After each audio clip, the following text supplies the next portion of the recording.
Hello, welcome to the CUBE Pod, episode 126. Dave, good to see you. Salute, slow salute. Johnny boy, what's happening? Good to see you. Slow salute.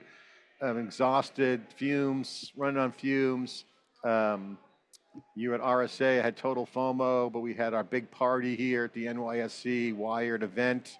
The CUBE community came together, the CUBE, SiliconANGLE, NYSE. As part of the NYSE Wire community, had 1,200 people in the building, 250 people on the floor for a party, DJ dancing. We also had Jim Cavanaugh, the CFO of IBM, in here, kicking off a podcast series, Transformation Edge. We're going to explore conversations with CFOs. That's soon to be published. Amazing. Michael Dell was in last week too, wasn't he? Michael Dell rang the bell as part of the Dell Foundation. He bolted out the side door. I texted him, tried to get a photo.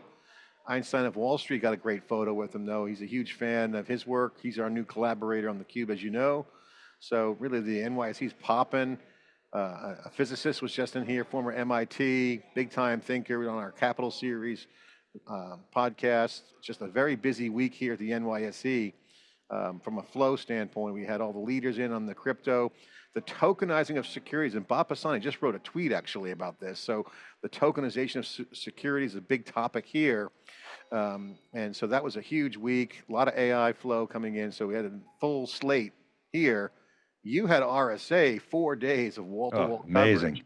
And amazing. We had KubeCon in Europe. I tried to get a post out for that, got that covered. Couldn't get an RSA post out, but you covered it like a blanket. Oracle had just a busy week. Our weekly wrap-up session was supposed to be 8 minutes, was 18 minutes. So a hell of a week. But agents, Dave, the security thing I thought was the big story. You were there on the ground with RSA. That was a lot of action. 100%, John. It was the big story. I mean, we've kind of moved from RAG-based chatbots. We heard, let me set it up this way. Everything that Jensen announced last week at GTC increases the surface area and the attack surface and the risk. And it's all we talked about at RSA, going from RAG-based chatbots and this kind of request to retrieve, which sounds trivial now, and then reasoning. And now we're entering this sort of open claw moment where, agents and cloud infrastructure come together, hyper automation. A couple stats. Yeah. So machine identities are now outnumber human identities like 80,000 to 1. I mean, it's unbelievable. I was talking to Google. They shared with me that they have discovered more than 800 of the OpenClaw skills that are downloadable are straight out malware, right? So it's just unbelievable. It's a cesspool of malware. Talk to Lena Smart. Lena Smart, remember her, former CISO of MongoDB? Yep. I'll share some stuff with you, what she's doing. She's doing some investing stuff. She's unbelievable. I go, using OpenClaw? She goes, absolutely, I'm using OpenClaw. I'm using OpenClaw, NemoClaw. You're downloading all this stuff.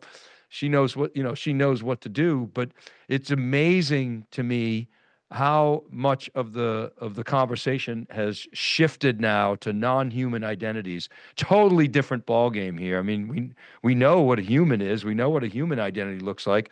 Machine identities, talk about the Wild West. Let chaos reign and reign in the chaos, but make sure you do it in a sandbox was my message to the world. Sandbox that's going to be polluted with malware. Let's set the frame, Dave, for this topic, because I think there's a lot to unearth from RSA. There's a lot of cool stuff that we did was flashy here that we can drill in on. That's super important. But I think the RSA was a flashpoint because you had the open source KubeCon going on, but the RSA is kind of the commercial, to me, the frame. So we're seeing a collision of three forces. Agentic AI is hitting the scene hard, legacy security models, and infrastructure constraints. Let's break that down because I think this is like colliding. It's a collision. Your thoughts? So wait, what were the three legacy models? Agentic AI, so that's the wave. You mentioned OpenClaw. Legacy security models and infrastructure constraints. That's, to me, my read from the frame of the coverage. It's high level, but it seems to be all popping, right? So very interesting. Is you bring it up. So I squeezed in, I don't know how I did it. I squeezed in a breaking analysis today. I didn't think I was going to be able to do it. But what we're seeing is now, and no question the geopolitical factors here, we're seeing the IT spending Yet again, we were expecting, 4 or 5, 5.5%. Now it's back down to like mid threes. Now, part of that is obviously geopolitical tensions. The other piece is exactly what you're saying. You've got the old kind of legacy. People don't want to overspend on modernizing that. At the same time, they don't want to over rotate on the new, which is, AI, because they're not sure yet, and they're still not getting the kind of returns at scale that they want. Jensen says, don't worry about ROI, but this is enterprise IT that we're talking about. They're always going to worry about the return. And so what we see happening is the tech industry, we saw this at GTC last week, is moving it like light speed. They're in the third inning. Enterprise IT, they're still in the first inning, trying to absorb all this stuff. Governance, compliance, security. They're just not ready. And so they're experimenting. I would say maybe 13, 14% are saying, yeah, we're getting clear ROI on scale. The rest, are still sort of in that experimental phase. And so it's those three factors that you just mentioned colliding and creating a lot of uncertainty for organizations. What is your take on the fear factor? Because I was just overhearing Andrew Weisberg talk to a big-time physicist, entrepreneur, investor, and David was saying that the approval rating in AI is like 20%. It's like a presidential approval. The vibe on AI, it seemed like it moved from optimism to fear this year. What's your read on the sentiment at RSA this year? Fear is driving the stock market, and fear is unquestionably the governing factor in enterprise tech and enterprises. A shadow IT or shadow AI was probably the number one or number two topic at RSAC this year. Organizations, CISOs are really, really concerned about it. We saw this at MWC at our roundtable that we did with, I was hosting with IBM. No question that the fear factor is very high, and I think it's legitimate. I think that organizations, you know what? The other topic was there was a lot of unknown unknowns, the quadrants with the Yeah. knowns and unknowns. There was a lot of unknown unknowns. We actually don't know. And I had G2 Patel on, and he was saying, we've got to get down to action control. We have to be able to control the actions of the agents, and we have to do that in real time, at runtime. It can't be snapshots. It can't be sampling. It has to be in the moment. Well, how do you do that? Yeah. Non-human on identities G2, are huge. sorry to interrupt, one of the quotes I Yeah. had written down from the interview you did and on his commentary, he said, quote, "This is the biggest bottleneck of our time." Yes. Amazing. Yes, and of course, he's coming at it from the network and security coming together. CrowdStrike put a stake in the ground, basically saying endpoints are the way to go. John Olczyk and I were talking about how cloud used to be the first line of defense. What's the first line of defense now? Is it identity? Is it the agents? It's shifting, just like the perimeter has vaporized. The first line of defense has shifted, and it's layers, but these layers they're not linear, consistent layers. They're sort of all over the place. And so you've got to put layered security everywhere.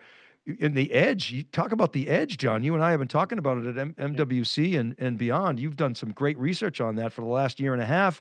I mean, that just opens up all these new risks. And then you go to physical AI. Literally everything Jensen said at GTC is an exposure from a security standpoint. It's just amazing. Like, go more GPUs, more security. Here's a quote I picked up from the show. "I'm totally terrified." Adid Shamir. He is the modern father of cryptography. He's completely terrified. Zias was on the program. "Attack surface area equals chaos." Yes. I mean, these aren't nobodies. You got G2, Adi, and Zias, and your commentary and your coverage and your breaking analysis, again, echoing that you bring in the greatness of NVIDIA, GTC, and now you're looking at Armageddon, potentially. Well, Bipul Sinha came on too. He was a great guest. He made the guest of the day. So articulate, and he was making the point that look, you can't be too far ahead of your customers.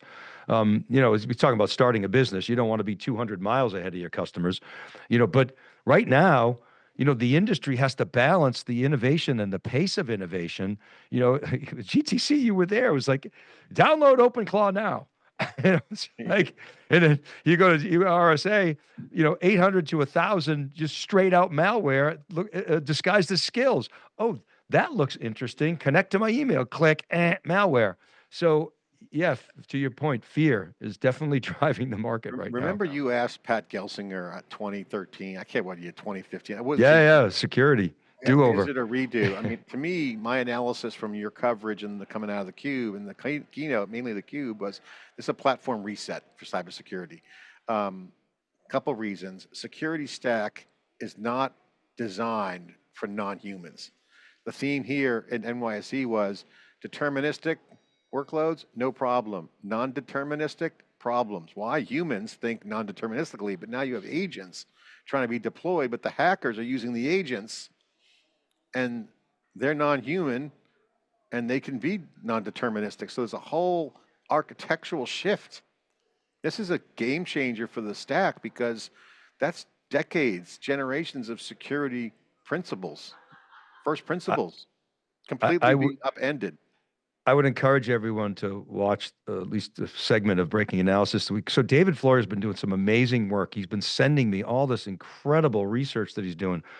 I'm like, dude, publish this stuff, will you? And so today's Breaking Analysis, I ripped off, of course, I'll give him credit for it, his new enterprise intelligence topology, where he lays out the frontier model, which is where all the intelligence and the tokens live. And this new thing, the cognitive surface, he calls it, it's what George Gilbert calls the system of intelligence. And then it ties into the transactional substrate and then ultimately to the edge. And he sort of lays out what this looks like. And to your point, this is totally new. And it's all about agents talking to agents. I mean, they're just going to smoke the humans in terms of their ability. So it totally changes what humans do. It changes the role of the humans. I think it creates amazing opportunities. I'm super excited about it. But it's you got to really rethink your enterprise architecture. And this is where I think organizations are pulling back and saying, well, hold on. The stock market's telling us something. I mean, John, another bloodbath today in the stock market. It's unbelievable. Yesterday, holy cow. You couldn't get lower than yesterday. It closed at the low. A couple green days, but that might have been profit take, but 2 back-to-back bloodbaths. NVIDIA is trading at 167. I mean, they're probably like below 20 times forward earnings at this point. That's amazing. To me, these are great buying opportunities. I'm actually, super excited about it. And I mean, not so much the bloodbath. Let's stay on the agent thing and Floyer's architecture and his thoughts, because I think this is going to be the lost decade for security if we don't fix this. Agents cause the problem, but they might have to fix the problem. So this brings up the topic that you were teasing out, which I call them the agent battle. The good versus evil, the battle of the agents. Is there a agentic future battle on the horizon? Because, agents aren't going away. I mean, everyone loves it, but again, malware, everything's in there. It's agent on agent war. Yeah. Well, you take Oasis Security, you had them on, Danny Brickman. You think about what a company like that is doing. They were born for this moment with non-human identities.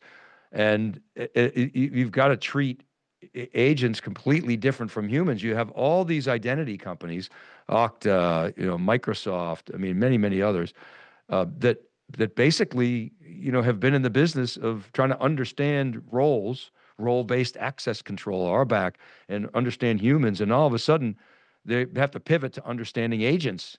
And so what does that look like? How do you deal with ephemeral access control? How do you deal with that dynamic nature of agents?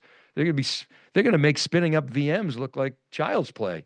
And so this is a whole new world that is frankly not well understood. You know what I heard him at RSA talking about. He says he's got no more does he interact with his SaaS. You know how everybody hates going into Salesforce, right? You got to get your authenticator.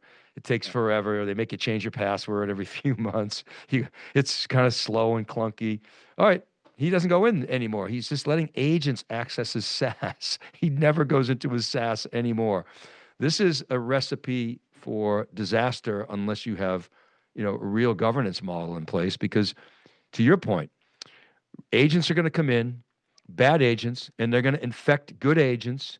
They're going to prompt engineer the good agents to do bad things, and then they're going to go into different SaaS systems, and they're going to have a chain of really bad things happen across your entire SaaS estate.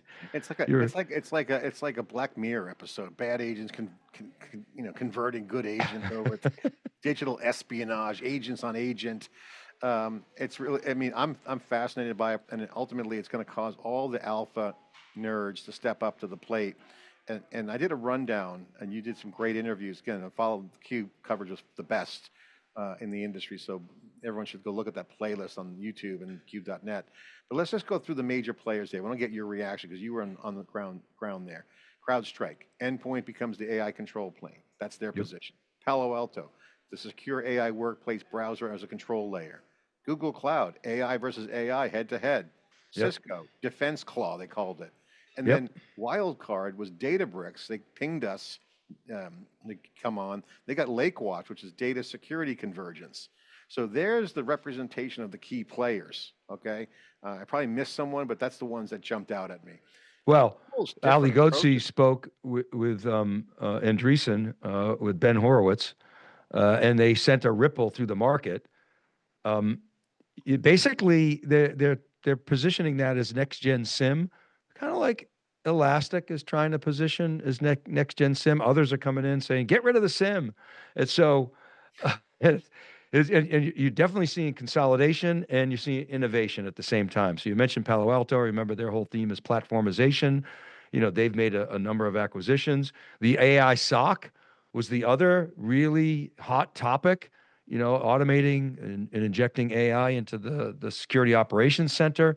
I mean, it's just so much going on. RSA was, I was talking to people. People were exhausted, but the theme was, I've never been more excited coming out of RSA than I am now. I used to be exhausted. Now I'm exhausted and excited. I mean, everyone last year was kind of drinking the Kool-Aid because remember the progression. So you have look back 3 years. 3 years ago, it was agents are bullshit. Okay. Last year, agents are good. We can end-to-end workflows. We got compliance. This year, it's like, oh shit, agents are bad, right? So almost a full circle. Now, if you factor in that, my insight is this: it's moving from tools to platforms. We've covered that. Palo Alto's going that direction. Clearly, CrowdStrike for sure. Everybody's. The tool is not going to work. It's a platform game, platform of platforms. But the two other insights that's now clear, I want to get your thoughts on what you heard on the ground, was it's going from humans to autonomous systems and from reactive to real-time machine speed, as G2 pointed out. That seems to be the three vectors: tools, the human role, and then the reactivity time frame. Was that consistent? I would say this, the irony, and I talked to John Olczyk about this in our breaking analysis last week and on theCUBE. The irony was the theme of the event was the power of community, and yet all the discussion was about agents talking to agents. So that brings in just in a completely different dynamic from throughout the entire stack. I talked to people who said, take Cisco, bringing the network and security together. They believe that is, the way to stop lateral movement. To your point about CrowdStrike, putting a stake in the ground on endpoint. I asked CrowdStrike, is endpoint is our agents an endpoint? Well, that's kind of an interesting question. They're an identity and an endpoint. The identity vendors. Microsoft had a huge presence at RSA and really, really great setup, as did Google. I mean, everybody obviously is, spending like crazy. Google, very impressive. Now, think about it. Google's got Mandiant. They've got the best threat intelligence in the business. They've got the best tech underneath. They've now got Wiz, which made posture management popular, and sort of they're stitching together all these tools. Unlike Amazon, which is really still focused on the infrastructure, really not competing with the ecosystem, but at the same time, maybe missing some opportunities. Microsoft, I'll tell you, had a really strong showing. I talked to a number of practitioners and we asked them questions like, if you had to do it all over again, who would you standardize on? I was shocked to hear the number of people who told me Microsoft. Here you think Microsoft, the old adage was really a pejorative of Patch Tuesday means Hack Wednesday, talking about Microsoft saying, you got to patch this on Tuesday. They'd send out the patch notification and all the hackers would just spend the night just hacking in and you wouldn't patch until Wednesday and you'd be exposed. But Microsoft getting their act together in security, the others that stood out obviously were CrowdStrike as a platform play, clearly Palo Alto, the acquisition of CyberArk. And then, John, I can't tell you how many companies I saw and I never heard of before, you know, holding up signs, free cab rides by, this company that I never heard from. Come on in to our happy hour. So many invites to dinners and parties at night. It was just incredible. And then, of course, CrowdStrike capped it off on Wednesday. They had an enormous party at the Mint, the San Francisco Mint, which is a huge facility. When I got there at 8 o'clock and the line was 400. No, sorry. I got there at 9 o'clock, ended at 10. The line was 400 deep to get in. Thank God I had a little VIP badge. Oh. It must have been like a sprawl of new vendors where the buzz was high. Do you see a resurgence in the security industry? I mean, it sounds like new players coming in, existing ones retrofitting their stuff. What was the vibe on the sentiment of the participants? Yeah, so as you know, the stat is the average enterprise has 60 to 70 security tools, and there's always discussion about trying to consolidate the vendors. I would say that this is the first time we're seeing significant movement, not in so much we're able to reduce the number of vendors, that's kind of still not happening, but we're able to keep it flat. This is the first time that we're seeing real traction at that category, that we're not adding new like we used to. And so, and the reason that they used to add new, which is kind of interesting, is they had to fill holes and gaps that existed that the existing players couldn't fill. At the same time, you're seeing a spate of new companies come on the scene that are solving these new problems. And so it continues to be that same dynamic, John, where the VC money's pouring in, everything is AI. So if you can't get funding without being AI. Security is getting a lion's share of the budget, or put it this way, we're not seeing reductions in security budget. That's holding firm, and AI is sucking up a lot of that budget. And so if you're an AI security player and you're doing agentic security in a novel way, you're going to get funded, and organizations are going to have to fill that gap. And so I think that tension continues. We're not seeing a reduction in the number of tools, but we're seeing sort of a flat line. So what's happening is they're retiring some of the legacy tools, maybe some of the antivirus and things like that, and they're replacing it with some of the new stuff. I was talking with a bunch of CFOs this week here at the NYSE in our Wired CUBE studios. And also there's some military folks here, obviously, and interesting comment came up on this agents to agent thing. They didn't say it the way we just said it, but they were kind of talking about the war in digital with the cybersecurity issues where the AI is actually helping the defenders over the good guys. And the military guy said, there's a war doctrine, there's like a law that you can't send soldiers into battle without weapons. And I think 2008 might have been the time frame. They actually made a Geneva Convention laws governing the modern warfare. And so it's a crime, Dave, to send humans into battle without weapons. Oh, God. It's like I'm thinking about Pete Hegseth saying, we negotiate with bombs. I'm like, oh, God. So think about agents. If you're a cybersecurity leader, you're essentially going to battle. Okay, I mean, this is what agents are. They're the workforce. And you brought up Mandiant, and I know they would probably have an opinion on this, but like, if you're a security leader, you have to think agents are militant in the sense of you have to deploy agents to defend and protect against the incoming war. Because as you pointed out, the surface area and the challenges open up significantly. So what would happen next? Agent on agent. So if I'm going to build an agent army, I got to have the tools. So the question is anybody talking about that? Like, what does that look like? I mean, to me, in my mind, it's like, okay, you do the governance compliance, you know your topology, you know your network, you know everything. Send the agents out there and patrol. That was the discussion at RSAC is you've got two things, John. One, on the one side, you got to protect, you got to secure AI. The other side was using AI to to actively go out. You know, the best defense is a good offense. To actively go out, seek out, and destroy. And so there was a huge point of discussion. The thing is, there doesn't seem to be clarity on the best practice as to how to do that. And so what everybody's doing, and the best advice, frankly, is start with governance.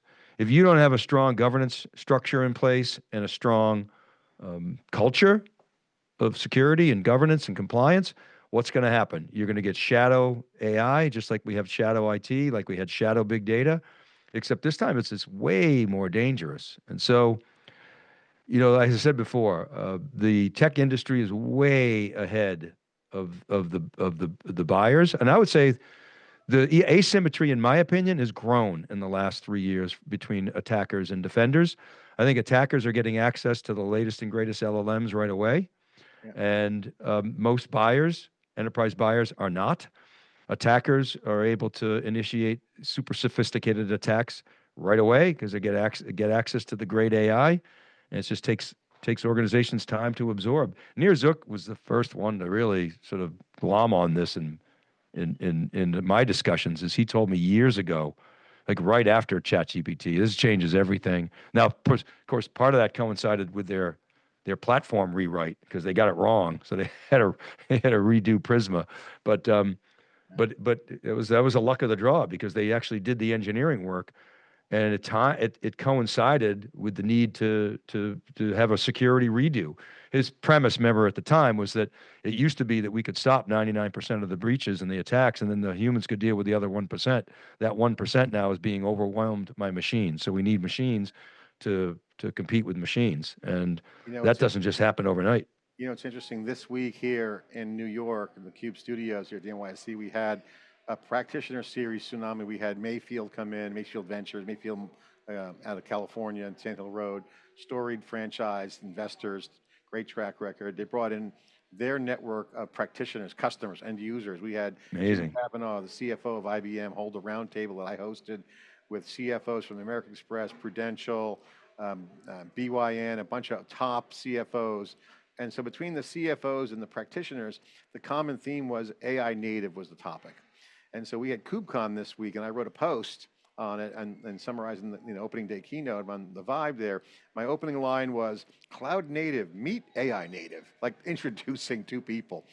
Because that's the theme. That's a great line. It's so true. In some of the conversations is we've done all this cloud native work, but yet now open source, OpenClaw, Jensen's comment about, get token budgets. You're starting to see the confluence of the cloud native world being the substrate and the foundation for AI native. And AI native is broken down into two areas.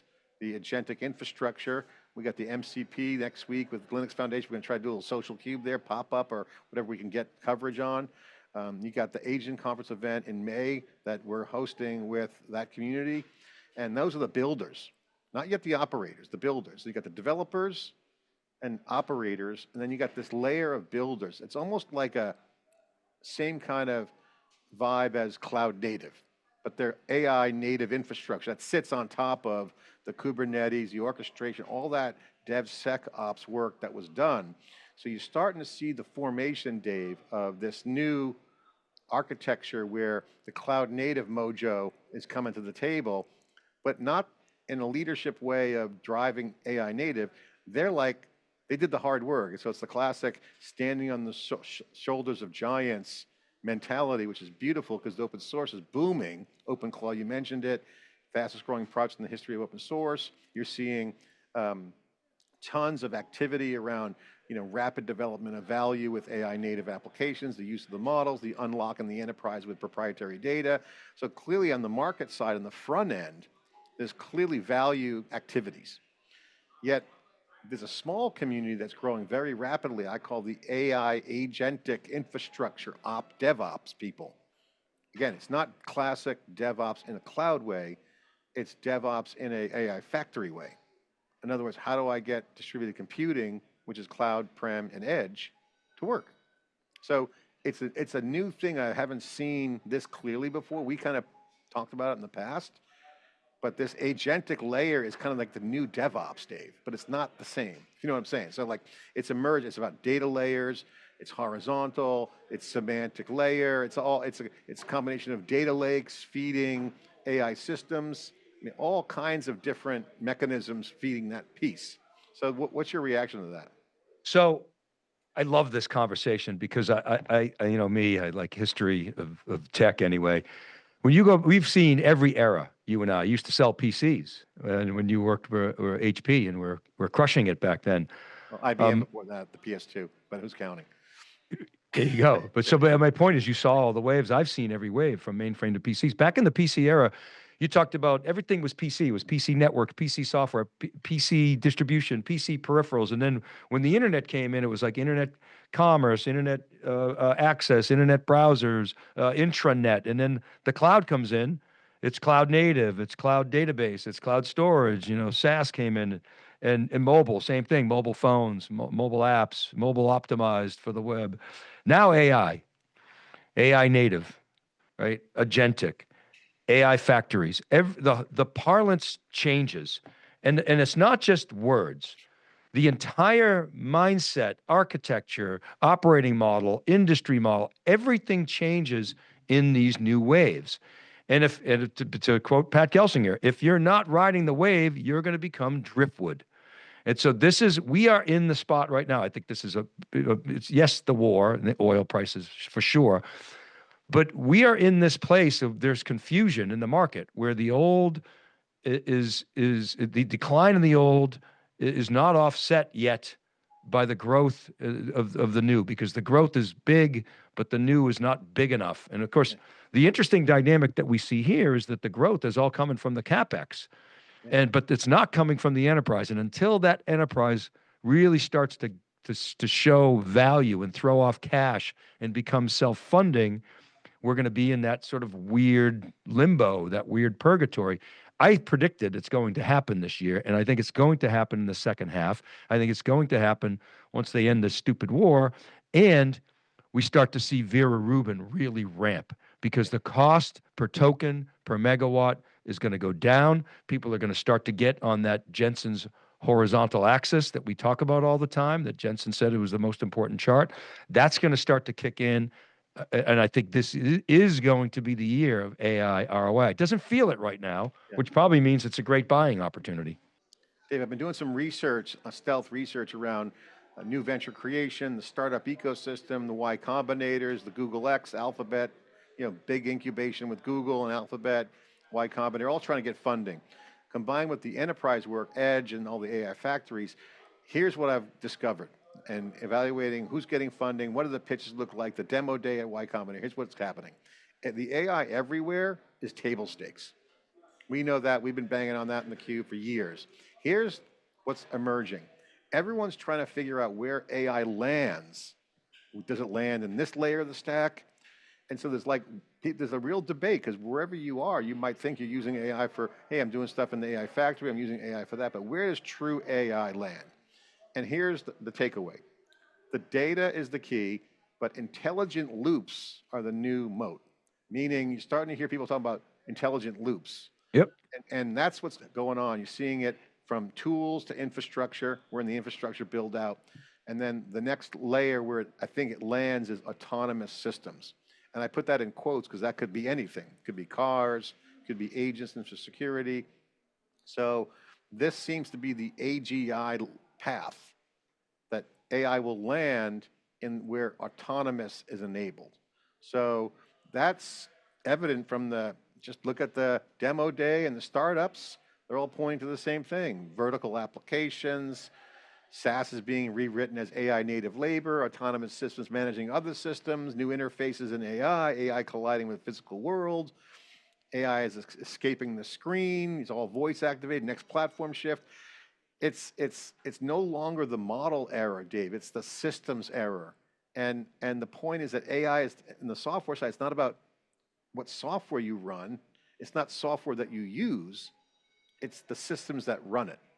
So if the Claude thing that wiped out the SaaS market, so to speak, that doesn't speak to the SaaS market being gone. It speaks that software is being commoditized. Okay, so enter the rise of the system era. So it's not the software you use, it's the systems that it runs on, to your point about Salesforce. So that shift is mind-boggling to anyone on Wall Street. They're like, wait a moment, the software companies are dead. No, it's a deep tech era now. It's no longer a software category. It's a systems category. So that seems to be the trend coming out of all the stars. That's the one consistency they all have. They all got different approaches, but it's autonomous, it's systems-based, not software-based. So the data has got intelligent loops, it's got distributed architecture, disaggregated nodes, custom topologies based on use cases. All this points to one thing. It's not software. It's software everywhere, but the systems are now the value. So deep tech is dominating the category of software. It's no longer software, it's deep tech, it's the systems. So that's my takeaway so far. I got more work to do, but that's what I'm digging into. So what you just said ties into the work that Floyer's been doing, that I've been working on with him and George. And to your point about loops, that's really interesting because there's a new architecture coming. We talk all the time about edge, and that talks to latency and locality. So the most important latency boundary isn't between the users and the applications anymore. It's between this, whatever you call it, the cognitive surface or the system of intelligence, and whatever the enterprise authority is. And these control loops that you're talking about, they have to involve validation. They got to be grounded. You got to get, access. So there's got to be permission. And then once that happens, you got to take action. It's got to be responsive. You talk about runtime all the time. And so intelligence generation itself is like super fast, and token production is going to be like sub-milliseconds per token. With the first token latency you talk about, you talked about this, I don't know where we were, time to first token, time to last token.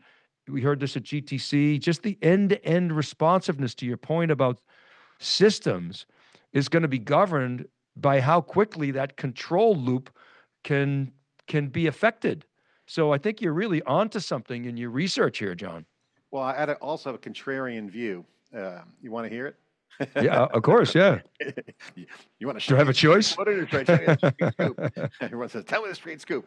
Here, there's no clear winner on the platform level so far, in my opinion. And I'll lay out some of the playbooks that I'm seeing coming from the research on all fronts. The data is showing the following on the new playbook. Own the workflow, not the feature. Build a proprietary data loop immediately. Automate to completion, not assist halfway points. Okay, assistive halfway points. Just like go complete the outcome. Position for autonomy, even if you start as a co-pilot or kind of like code assistant, position for autonomy. And assume the models are interchangeable. That's the consistent thread on all the successful startups and enterprises. They talk about outcomes now, like actually real outcomes. We're actually going to ship production code at scale. That's the outcome. We're going to start now. Let's get there. So completion is a huge piece. And the insight I have is that there's no platform company that's doing this yet. We're still in the early stack formation. There's no clear winner on the AI interface. There's no dominant agent framework. And there's no AWS for agents yet from this cohort of startups. So there's no action yet. So to me, the winners have not even appeared. There is no platform that's doing those things. So I feel like we're we're swimming out to the dock. Everyone's going as fast as they can. And whoever gets there, whoever nails this, right? So on that platform that does that, it's no stack. The stack's so early, I haven't seen it. So this is where Floyer and Gilbert have done some amazing work, where they've got this topology. You got the frontier model on top. That's where the tokens live. That's where the intelligence live, and all the advanced processing occurs. And then you got the system of intelligence, what Floyer calls the cognitive surface underneath that.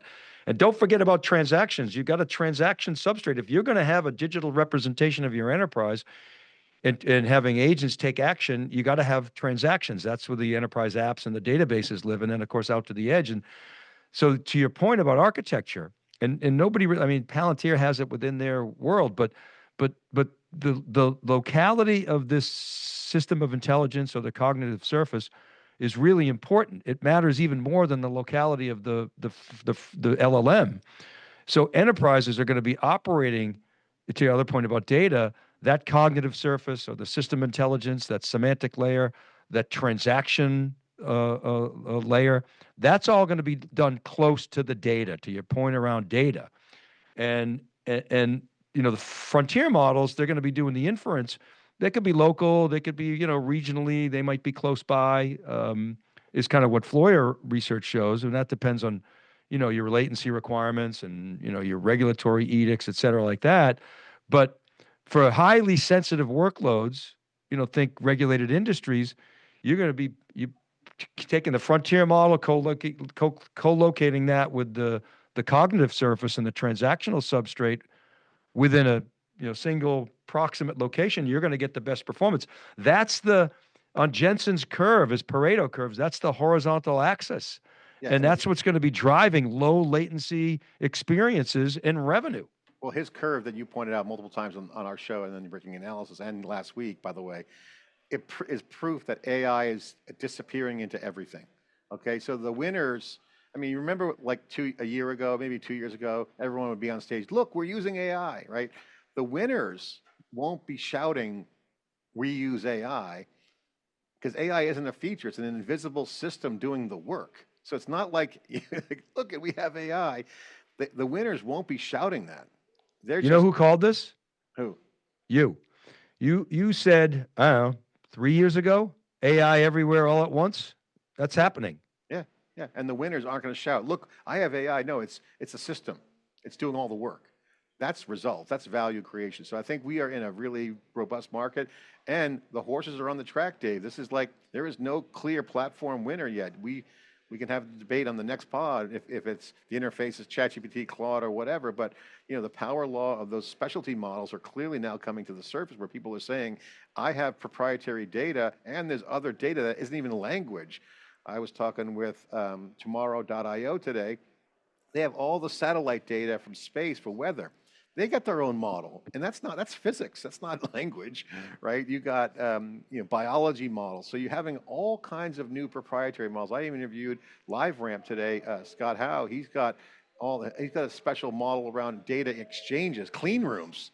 So you're having all these proprietary workflows that actually can be modeled that don't even tap into the public domain that OpenAI and Claude have done. So, I think there's going to be an unlock of massive opportunities here. So again, software is being commoditized, so you got to have the system. And again, those 6 things I mentioned seem to be the playbook. And we can get into that another time, but this is like the RSA is, I think, a moment of consequence. RSAC pointing out that the security industries, not screaming, but it's a signal, the canary in the coal mine, and the industry saying, this shit ain't baked, right? So you don't want to put a damper on the growth. But at the same time, it points to NVIDIA's genius with OpenShell. So I think IBM, Oracle, AWS, whoever nails the OpenClaw agent security, compliance, governance side of this could come out smelling like a rose on this thing. I mean, you're right on OpenShell. G2 Patel, in my interview with him, he was awesome, by the way. He went right there. And of course, they did Defense Claw, but that is a key moment. And I got to go. I got to go feed my dogs. We got on the clock here. Happy Friday to you. A lot of more action to cover. We'll unpack that maybe next week. We'll do a special emergency buffer pod between the weeks. But good to see you. And thanks, everyone. Episode 126. All right. Thanks, John. See you, everybody.